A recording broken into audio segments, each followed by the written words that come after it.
saya akan mendeskripsikan tentang mata kuliah Biomedik 1. Mata kuliah ini berbobot 5 SKS dan akan berlangsung selama 7 pekan. Untuk capaian pembelajaran lulusan atau CPL yang dibebankan pada mata kuliah ini terdiri dari 1. Bertakwa kepada Tuhan Yang Maha Esa dan mampu menunjukkan sikap religius dan berkarakter Islami.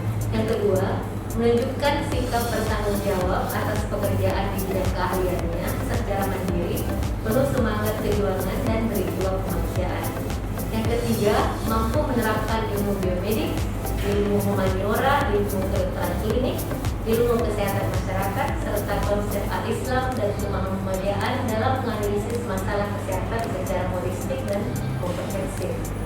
Yang keempat, mampu bekerja serta bertanggung jawab atas pekerjaan di bidang profesinya untuk meningkatkan kapasitas diri sesuai dengan standar kompetensi dan kode etik profesi.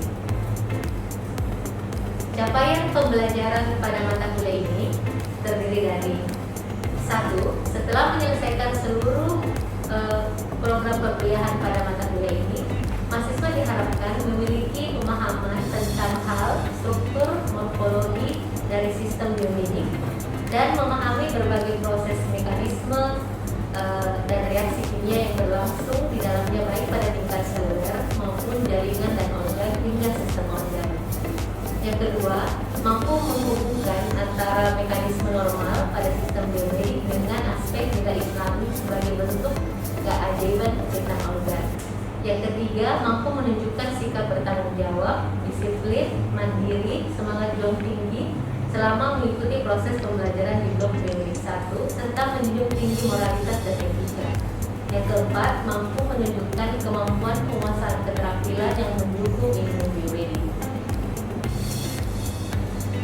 Selanjutnya, saya akan mendeskripsikan tentang mata kuliah blok Biomedik 1 ini. Jadi, blok Biomedik 1 merupakan mata kuliah dasar di perkuliahan yang diberikan kepada mahasiswa prodi pendidikan dokter pada semester pertama. Pada ilmu ini akan diampu oleh Departemen Biomedik dari anatomi, histologi, biokimia, dan fisiologi. Mata kuliah ini berbobot 5 SKS yang berlangsung selama 7 pekan. Metode pembelajaran pada mata kuliah blok biomedik ini terdiri dari kuliah dan praktikum dengan pembelajaran aktif, blended learning, task learning. Sistem penilaian dalam blok biomedik ini terdiri dari tugas, ujian teori, dan ujian praktikum. Untuk daftar pustaka pada buku yang akan dipakai dalam proses pembelajaran blok biomedik 1 terdiri dari referensi utama, yaitu pertama Atlas Anatomi Spatulho, kemudian Atlas Anatomi Sobota, Textbook of Histology, Textbook of Medical Physiology Guyton, Sherlock Human Physiology, serta buku biokimia Harvard. Untuk referensi penunjang bisa buku Histology and Text dan Atlas, Review of Medical Physiology Gano, serta buku biokimia kedokteran dasar. Untuk metode pembelajaran, kita menggunakan dua metode, yaitu metode sinkronus dengan menggunakan Zoom serta metode asinkronus dengan menggunakan Learning Management System atau e-learning yang dimiliki oleh fakultas. Perangkat pembelajaran, ada perangkat pembelajaran keras seperti laptop, lembar kerja, perangkat praktikum, dan perangkat pembelajaran lunak seperti presentasi PowerPoint dan video pembelajaran. Pada mata kuliah Biomedik 1 ini, saya akan membawakan kuliah tentang homeostasis. Jadi pada kuliah ini, mahasiswa itu akan mempelajari tentang definisi homeostasis, kemudian prinsip-prinsip homeostasis, komponen penyusun homeostasis, serta mekanisme umpan balik positif dan umpan balik negatif pada kasus tertentu.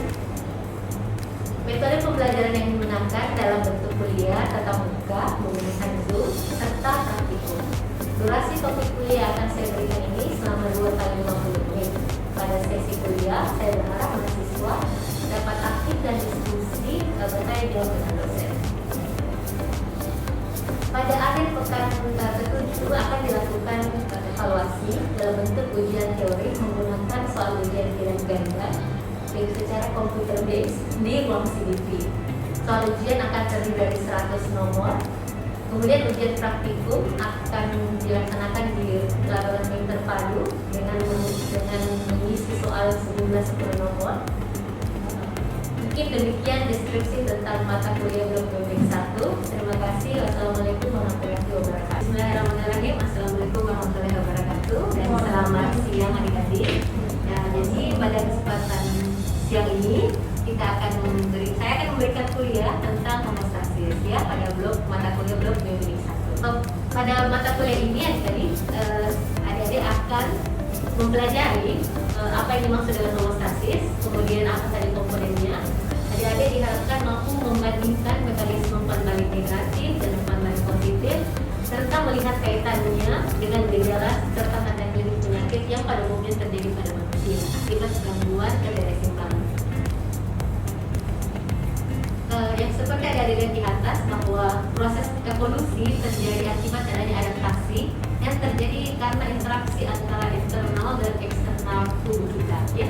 Jadi kondisi eksternal yang ada di luar lingkungan itu akan memicu tubuh untuk beradaptasi sehingga bisa mempengaruhi fungsi dan struktur tubuh ya. Nah, sebenarnya apa sih homeostasis itu?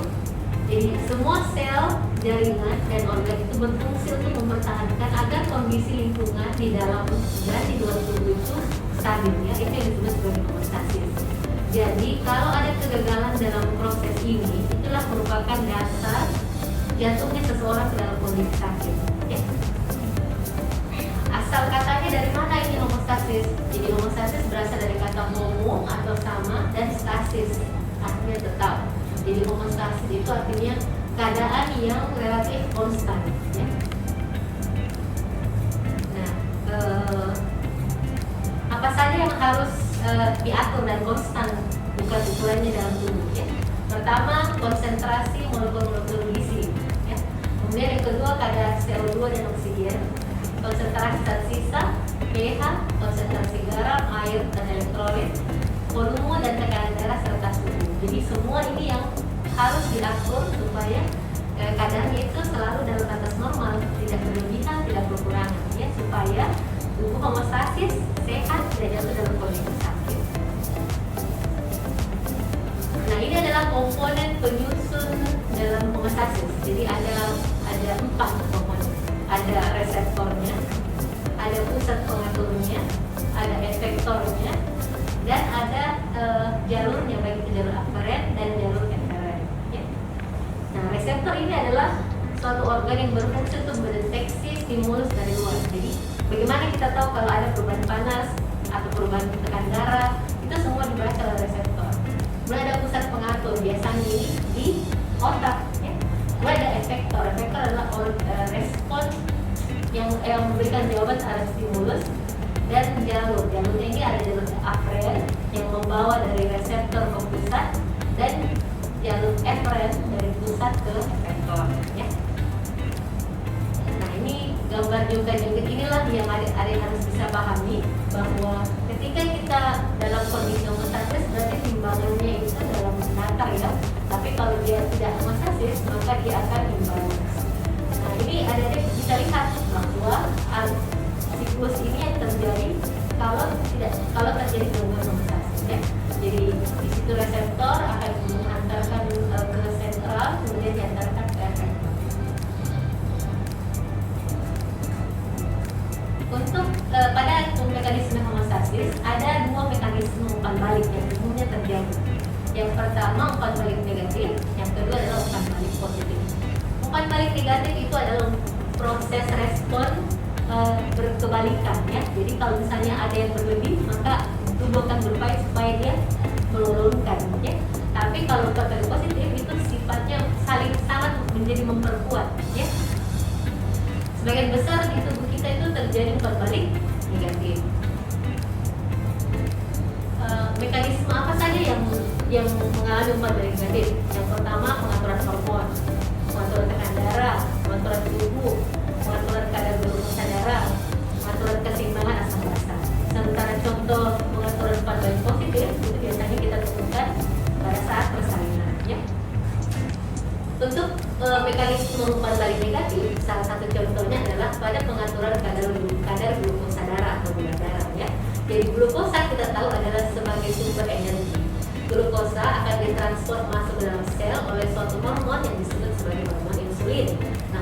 glukagon ini dihasilkan oleh pankreas, yaitu pada sel betanya. Sekresi hormon insulin sangat ditentukan oleh kadar glukosa darah. Jika kadar glukosa darah tinggi, maka hormon insulin yang dilepas juga akan tinggi. Nah, orang yang mengalami gangguan fungsi insulin itu maka dia akan jatuh ke dalam penyakit diabetes. Ya. Nah, selain hormon insulin, ternyata pankreas juga menghasilkan hormon lain, namanya hormon glukagon. Hormon ini fungsinya berlawanan dengan insulin, yaitu meningkatkan kadar glukosa darah. Nah, adik-adik bisa melihat gambar di atas. Jadi gambar yang di tengah itu menandakan kondisi homeostasis, bahwa gula darah itu harus diatur kadarnya antara 100 sampai 80 mg/Hg. Ya.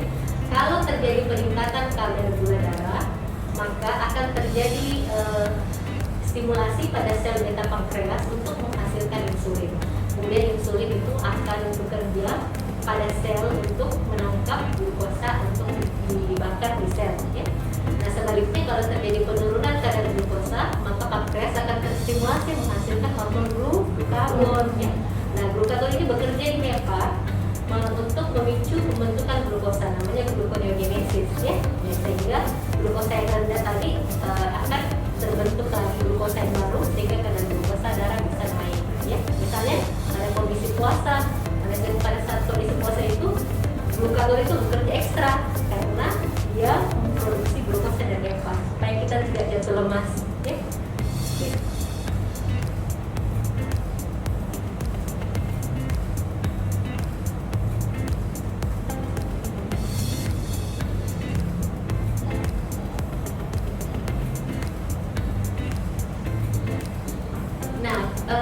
Beda dengan umpan balik positif. Pada umpan balik positif itu ciri-cirinya adalah pertama ada intensifikasi, jadi ada proses yang makin memperkuat. Ya.